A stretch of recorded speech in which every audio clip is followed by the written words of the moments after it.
মিজান লাবলু বাসার পরিষদের পরিচিতি সভার সম্মানিত সভাপতি, চট্টগ্রাম কাস্টমস এজেন্ট অ্যাসোসিয়েশনের সম্মানিত সভাপতি জনাব একে আক্তার হোসেন এবং ফেডারেশনের মহাসচিব, উপস্থিত চট্টগ্রাম কাস্টমস এজেন্ট অ্যাসোসিয়েশনের উপদেষ্টা মণ্ডলীর সদস্যবৃন্দ, চট্টগ্রামস্থ ঢাকার সম্মানিত ভোটারবৃন্দ এবং ঢাকা থেকে আগত আমাদের সাথে ঢাকা কাস্টমস অ্যাসোসিয়েশনের সম্মানিত সদস্যবৃন্দ, আসসালামু আলাইকুম ওয়া রাহমাতুল্লাহি ওয়া বারাকাতুহু।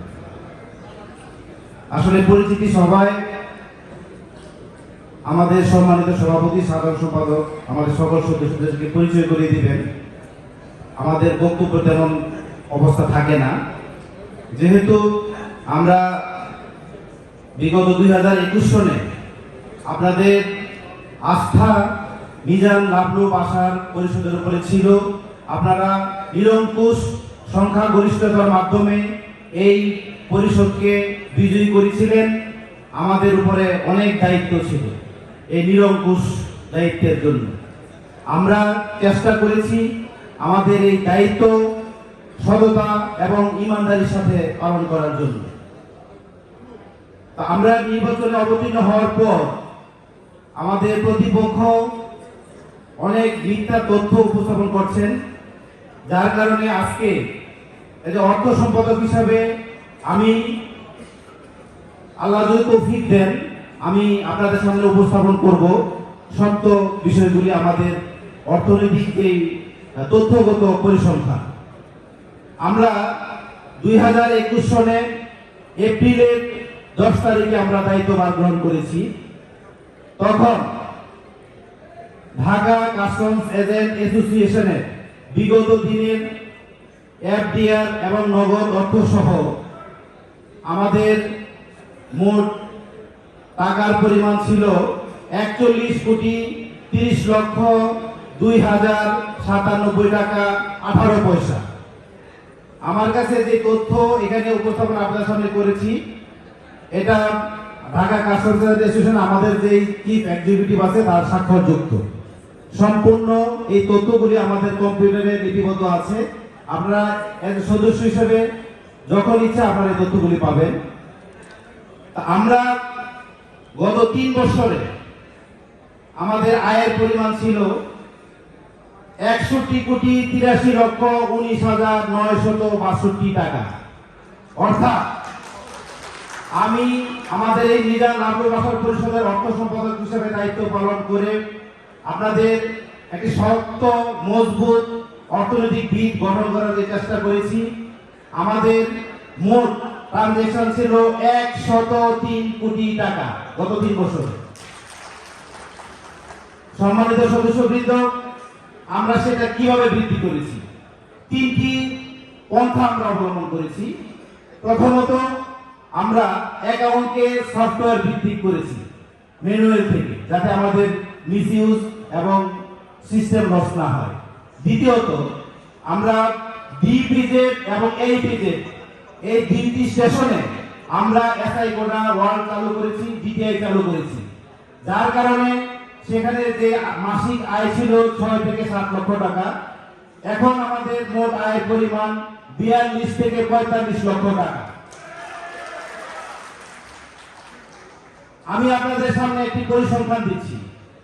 2021 সনে জানুয়ারি, ফেব্রুয়ারি, মার্চ, এপ্রিল এই 4 মাসের গড় আয় ছিল 64 লক্ষ টাকা। বর্তমান 2024 এই গত জানুয়ারি, ফেব্রুয়ারি, মার্চ, এপ্রিল 4 মাসের গড় আয় 1,85 লক্ষ টাকা। আমরা এই একটি কমপ্লিট টিম আপনারা নির্বাচিত করেছিলেন বলেই আমরা চমৎকার সিদ্ধান্তের মাধ্যমে আমরা এই কাজগুলি বাস্তবায়ন করতে পেরেছি। সম্মানিত সদস্যবৃন্দ, এখানে আমাদের প্রতিপক্ষ যে আসল জায়গাটা ওনারা ভোট চাইতে যে ওনারা দেখছেন যে সকল সদস্যরা বলছেন যে ওনারা তো এই গত 3 বছরে অনেক অর্থনৈতিক উন্নয়ন করেছেন, তারপরে এইসব কথা বলার কারণে ওনারা এই জায়গাটার মধ্যে বেশি আঘাত করছে। আমি আরো কিছু তথ্য আপনাদেরকে সামনে উপস্থাপন করছি। আমরা যে বেলি রোডের জায়গাটি আমরা 5.5 কাঠা জমি ক্রয় করেছি, এটার জন্য বাজেট করা হয়েছে 12 কোটি টাকা। তো এখানে তো ফাইলে যেভাবে লেখা আছে যে জমি বিক্রেতার সাথে আলোচনা হয়েছে, যিনি জমিটা বিক্রি করবেন ওনার সাথে আলোচনা হয়েছে, এখানে রেজিস্ট্রেশন সহ 12 কোটি টাকা প্রয়োজন করবে। তার মানে এটা কোনো আইডিয়ার উপরে নয়। সেখানে ওনারা সেই জমিটি ক্রয় করতে পারেন নাই। কেন করতে পারেন নাই তার তথ্য, একবার চমৎকার একটি তথ্য আমাদের কাছে আছে, সেটা আমরা আজকে উপস্থাপন করব না, সেটি আমরা আমাদের শেষ প্রদর্শন ভিডিও উপস্থাপন করব, যেখানে কি ছিল আর ওনারা কেনই বা আপনাদের এই গত মিটিংয়ে 2টি জমির কথা বলেছেন, কেন বেলি রোডের জায়গার কথা বলেন নাই, বেলি রোডের জায়গার কথা কেন বলেন নাই। আমার মনে হয় সেই তথ্য আপনাদের সামনে উপস্থাপন করার পর আপনাদের সিদ্ধান্ত নিতে অনেক সহজ হবে। যাই হোক, আমরা সেই জমি 6,90,00,000 টাকা দিয়ে ক্রয় করেছি রেজিস্ট্রেশন সহ। আমাদের মোট আমাদের ব্যয় হয়েছে 7,24,00,000 টাকা 12 কোটির জায়গায়। তারপরেও যিনি বিক্রেতা ছিলেন, আমাদের অ্যাসোসিয়েশন থেকে আমরা 27 লক্ষ টাকা গেইন ট্যাক্স কেটেছি। তো উনি যেহেতু কলকাতায় থাকেন, ওনাকে আমি বললাম যে গেইন ট্যাক্স তো আপনার নামে হবে, আপনার নামে হবে, তো সেই গেইন ট্যাক্সের টাকাটা কিন্তু আপনাকে ফেরত দিতে হবে। উনি রাজি হয়ে গেলেন। তো তাই নাকি? হ্যাঁ।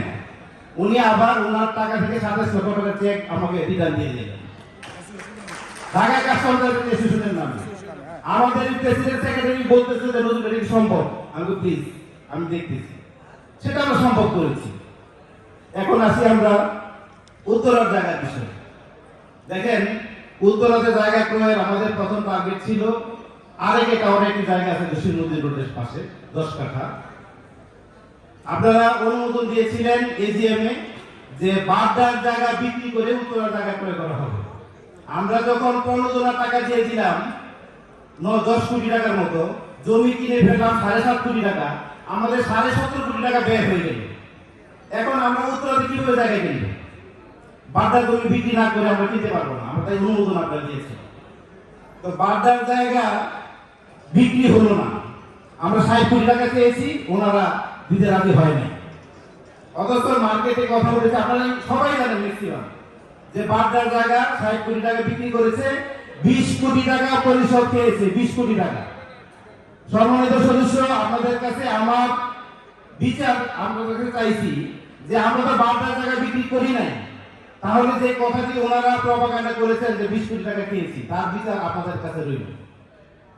আমাদের প্রাক্তন সভাপতি জনাব শাহজাহান আলী মন্ডল বললেন যে তোমরা আরেকে টাওয়ারের জায়গাটা 55 কোটি টাকা হইলে আমি বলবো কিনা। আমরা বলতে না, আমরা 50 কোটি টাকার উপরে যাবো না। তো এখন আরেকে টাওয়ারের জায়গা হলো জসিমউদ্দিন, তার চেয়ে অনেক মূল্যবান জায়গা হলো আমরা যে জায়গাটা ক্রয় করেছি। তো সেটার দাম যদি 5.5 কোটি টাকা হয়, আমরা যে জায়গাটা ক্রয় করেছি সেটা 4 কোটি টাকা কম পড়েছে। কারণ 32 কোটি টাকা থেকে আমরা গেইন ট্যাক্সের আবার 1,30,00,000 টাকা রিটার্ন নিয়েছি। আমাদের জায়গার মূল্য হয়েছে 30,70,00,000 টাকা। এখানে আমরা গেইন ট্যাক্স 1,30,00,000 টাকা রিটার্ন নিয়েছি। আপনারা যারা জমি বেচা কেনা করেন, আপনারা জানেন আমাদের বাংলাদেশে কি গেইন ট্যাক্সের টাকা বিক্রেতা দেয়? এই অসাধ্য কাজটি আমরা করেছি। তো আমি কোনো বিসর্জন করব না। যারা আমার ব্যক্তিগত চরিত্র সম্পর্কে, আমাদের এই নিজাম সাহেব, বাশার সাহেব চরিত্র সম্পর্কে জানেন, সেই বিচারের ভার আপনাদের কাছে। তারপরে আসি আমরা লিফট। দেখেন, যারা এখন ঢাকা কাস্টমার যাচ্ছেন, তারা যদি আমাদের ভবনে উঠে থাকেন, এটার পরিবেশ এবং এখানে উঠার জায়গাটা, এইটা আমরা একটা কনসালটেন্ট কোম্পানির কাছ থেকে বাজেট পেয়েছি, ইউনাইটেড ফোর। তারা আমাকে বাজেট দিয়েছে 38 লক্ষ টাকা। 38 লক্ষ টাকা। যে লিফট আমরা 27 লক্ষ টাকা দিয়ে কিনেছি। স্ট্রাকচার করলাম 4 তলা, সেটাও হলো তৃতীয় উপকরণ যারা করেছে সিভিল এভিয়েশনে, তারা আমাদেরকে করে দিয়েছে। অ্যাকচুয়াল ব্যয় যেটা সেটি এখানে লেখা আছে আমাদের সবগুলি। আপনারা যে কোনো সময় যান, বিলিরুটা আপনারা দেখতে পাবেন। তো এটা এই 38 লক্ষ টাকার কাজ আমি নিজে দাঁড়িয়ে থেকে, যারা উডের কাজ করেছে তাদেরকে ডেকে নিয়ে আমি কাজ কিনে দিয়েছি, ওনারা করেছে। থাইয়ের কাজ নিজে দাঁড়িয়ে থেকে করেছি। 8.5 লক্ষ টাকা কমপ্লিট করেছেন, 38 লক্ষ টাকা বাজেটের কাজ। তার মানে প্রতিটা জায়গায় আমি চেষ্টা করেছি সর্বোচ্চ সাশ্রয় করার। তো এখন আপনারা বলেন যে আমরা যে গত 3 বছরে 61 কোটি টাকা আয় করেছি আমাদের পরিকল্পনার মাধ্যমে। আমরা এখন যে 1,85,00,000 টাকা আয় হয়, এখান থেকে আমাদের সর্বসাকুল্যে ব্যয় হলো 40 লক্ষ টাকা। তাহলে আমাদের কাছে থাকতেছে 1,25,00,000 টাকা। তো যারা এখন আপনারা উপস্থিত আছেন, আমরা কি এই দুইটা বিল্ডিং এর কাজ 60 কোটি টাকা কবে আমাদের আয় হবে তারপর শুরু করব, নাকি আমাদের যে প্রতি মাসে যে আয় হবে সেটা দিয়ে আমরা কাজ শুরু করব? তা আমরা বলেছি যে যদি 2টি বাণিজ্যিক ভবন কমপ্লিট করতে পারি, তো সেটা যে ভাড়া আসবে সেটা থেকে আমাদের এই সদস্যদের প্রতি মাসে 20,000 টাকা দেওয়া সম্ভব। আমরা বিশ্বাস স্থাপন করতে পেরেছি যে আপনাদেরকে আমাদের টেলিওরে দ্বিতীয় করোনার 50,000, তারপরে 20,000, তারপর 25,000 আপনাদের অনলাইনের মাধ্যমে আপনাদের অ্যাকাউন্টে দিয়ে দিচ্ছি। তার মানে আমরা অভ্যাস শুরু করেছি, প্রতিশ্রুতি দিচ্ছি, আমরাই পারবো ইনশাআল্লাহ। আমি আর বক্তব্য দীর্ঘায়িত করবো না, আপনারা আপনাদের সিদ্ধান্ত নেবেন। আমাদের কর্মকাণ্ডের উপরে দৃশ্যমান, সবাই জানেন। আমরা জানি যে সিএনএর মালিক যারা অনেক সচেতন, তারা কখনই কোনো মিথ্যার কথায় বিশ্বাস করবে না।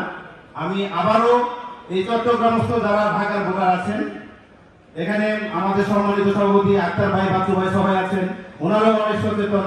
আগামী দিনে যে ওনারা যে বৃহৎ আন্দোলনে ডাক দিয়েছেন, সেই আন্দোলনে কারা কতটুকু কাজ করার ক্ষমতা রাখে, জাতীয় রাষ্ট্রপতিকে কথা বলার মতো, পত্র দিয়ে লেখার মতো কাদের অভিজ্ঞতা আছে, আমি বিনয়ের সাথে বলবো ওনার সেটা বিবেচনা রাখবেন। তাই আগামী 30শে মে এই মিজান বাবলু বাসারকে পূর্ণ প্যানেলে আপনারা ভোট জয়যুক্ত করবেন, এই প্রত্যাশা রেখে আমি আমার বক্তব্য শেষ করছি। আসসালামু আলাইকুম ওয়া রাহমাতুল্লাহি ওয়া বারাকাতুহু।